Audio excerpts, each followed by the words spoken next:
Might and Magic Clash of Heroes is a spin-off of the Ubisoft continuity of the Might and Magic franchise. It's a prequel taking place 40 years before Heroes of Might and Magic 5. The game was originally released on the Nintendo DS in December 1st, 2009, and would get an HD digital port to PlayStation 3 and the Xbox 360 in 2010. The PC port would follow 1 year after. The intro cinematic starts with a rollcast of all the different locations for the setting of Ashan. It then starts talking about the prison realm of Sheogoth and that demons are imprisoned here. Then it is explained that during eclipses, demons are able to enter the world of Ashan. During the last eclipse, a powerful artifact known as the Blade of Binding was created, which allows the wielder to control/bind demons to his will. And when a demon lord got his hands on it, he was able to create order in the chaotic ranks of the demons, changing the tides of war on Ashan. The war ended with demons being defeated and sent back to their prison, and the blade was given to a handful of allies for safeguarding. A meeting is happening with a human noble by the name of Edric and the high elf named Lasir. Then, bam, plot happens. Edric and Lasir are attacked by demons, led by Essex. This is also where you get your first combat encounter. I'll go into details of the mechanics later. Edric and Lasir dies trying to save the children they brought to the meeting, which doesn't make any logical sense because it's only here to establish the characters you're gonna be playing as. And then all the characters that was introduced runs away to a portal.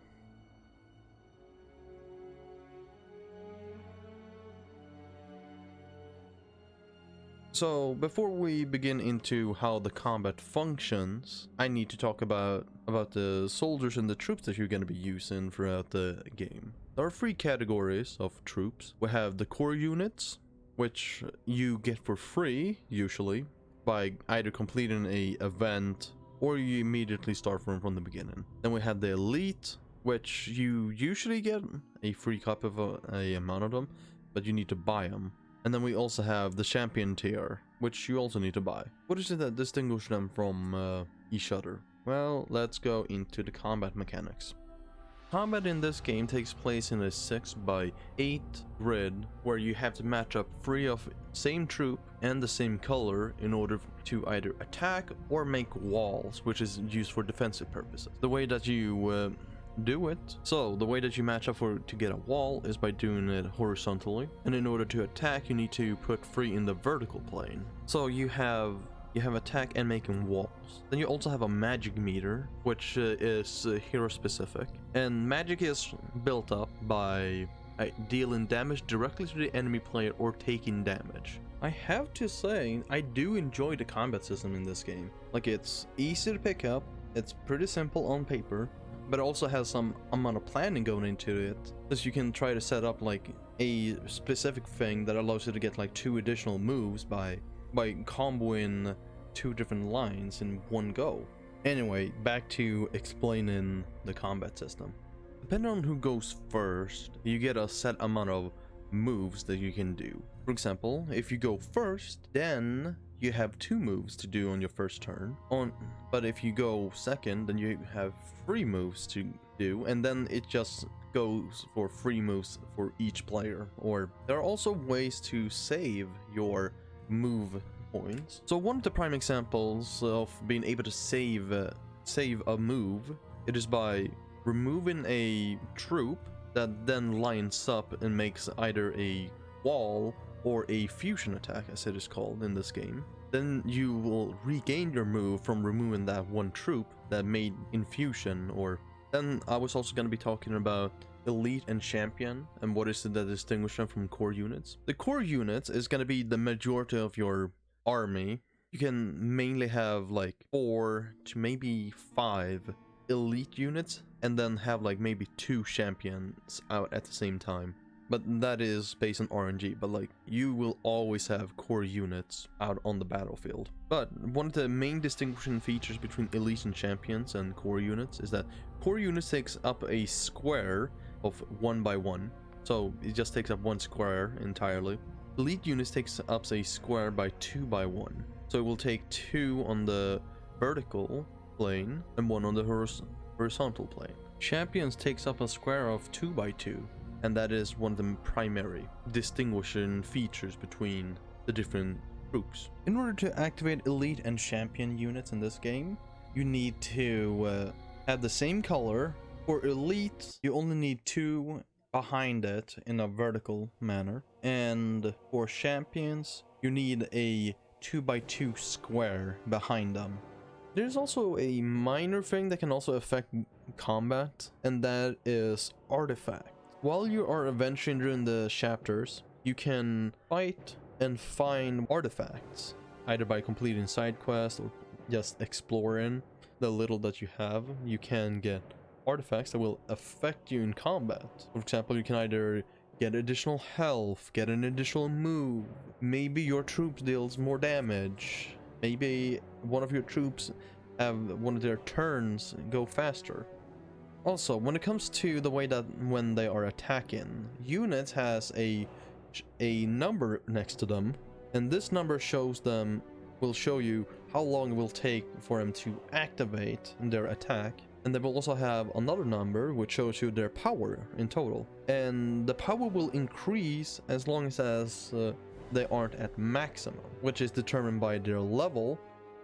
Depending on the scenario that you are currently in when it comes to the story, it will actually affect the way that you do combat. For example, you might need to hit a specific enemy which is on a specific row in order to eliminate them from. Then there's also boss fights, which boss fights are generally in a 2x2 square that also have outreach and attacks that goes 1 square out. So one example of these special combat events is on chapter 1, where 2 people are using a saw and trying to cut down the elven tree. The way that you win this combat encounter is by hitting both of them, and they will be moving around sometimes, which is entirely random, but they will move so that you have to adjust for either them moving, which I really like that they actually changed up combat, that it isn't just hit the enemy opponent every single time. Like, they actually have like puzzles that you need to like hit at either the same time, specific order, or you just need to hit a specific enemy during the combat scenario. It's a positive that I really like. And then when combat is done in this game, you get experience for both your hero and all your troops that are used in the combat scenario. For example, if you're using 2 elite troops instead of like 1 elite, 1 champion, because you can mix and match, you'll get experience for those that are used in the combat scenario. Leveling up your hero affects their health, it affects wall health, and it affects the amount of units you can have on board at the same time. So it's pretty powerful to level up your hero.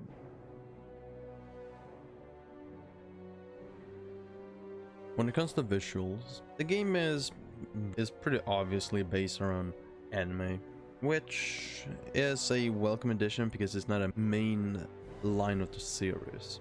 A lot of the characters looks all very good. So for example, like Enwin and Findan, they are very good example of 2 characters that looks younger in this game but has evolved. Then we have Ludmilla, who first appeared in this game but then was later added into Heroes of Might and Magic 6, which takes place before this game. They made a jump from this game to a mainline game to be pretty seamless. But then we have Markal and Varkus, which I particularly don't like. Varkus is because I feel like he's out of place, and Markal just kinda doesn't look right compared to his older days. I know he's supposed to be younger in this game, but like, it just feels off for me.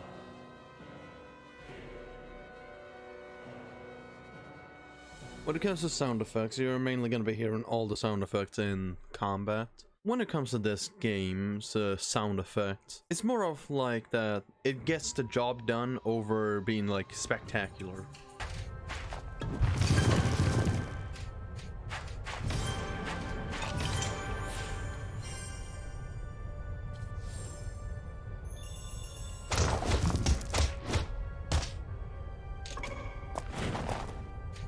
The music in this game is actually fairly good.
So some issues I have with the game are very minor, for example, like some character portraits.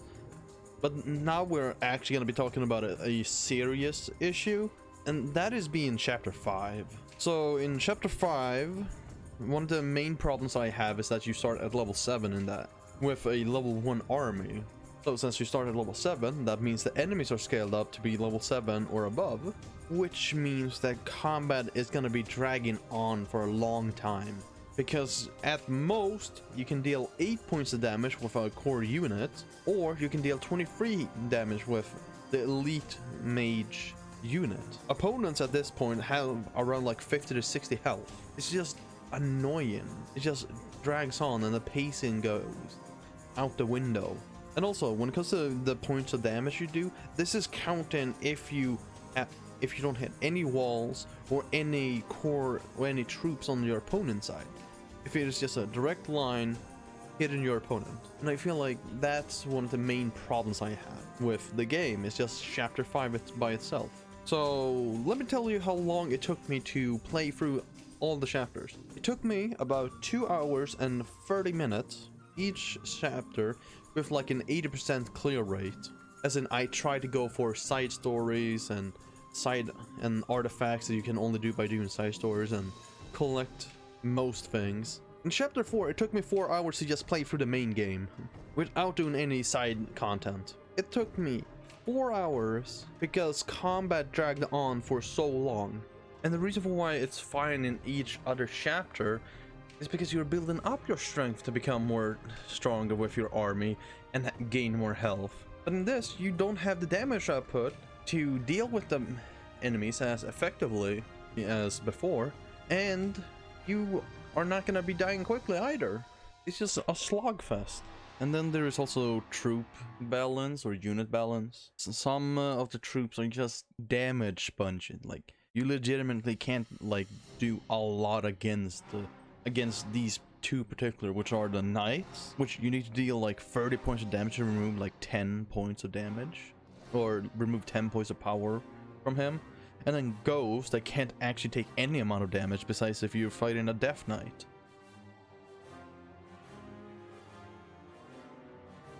Okay, so in the conclusion, like, I would definitely say that you should pick it up, game up, and play the game at least one time. I couldn't also get any footage of me playing multiplayer because I couldn't find anyone, so you can pick the game up at Steam for a total of... You can pick up the game at Steam for a total of 10 euros, which should equate to about $12. It's fairly cheap to pick up. A lot of the times, I really enjoy the combat in the game. I like the variety of combat scenarios as well, like you have more puzzle elements where you have to do something in a certain order, then you have to hit specific targets, and then boss fights are a fairly interesting way of actually doing boss fights, because it isn't just that you hit them by specifically hitting the end of the line or something like that. You actually have to hit the boss because they are in their own squares. But then I also have some problems with chapter 5 because of the same system. The combat system in chapter 5 is just so bad because you start with having high health and low damage, so it just takes forever to actually get through combat. And then also some units are clearly better than others. They are clearly overpowered. But besides these things, I actually did enjoy playing this game. Like, it's simple to pick up, but it also has some strategy involved into it. Okay, so a minor update. The reason why I haven't been uploading is because I have been overworked with my actual job and I didn't have a lot of free time, so yeah. But like, I'm hoping to become more consistent on uploading again. And also, I'm probably gonna be deleting I'm probably gonna be unlisting a lot of my speedruns because I want to focus more on Might and Magic content. Just have a more focused channel. I'm still gonna keep my guides up, but it's just gonna be more Might and Magic content over speedrunning.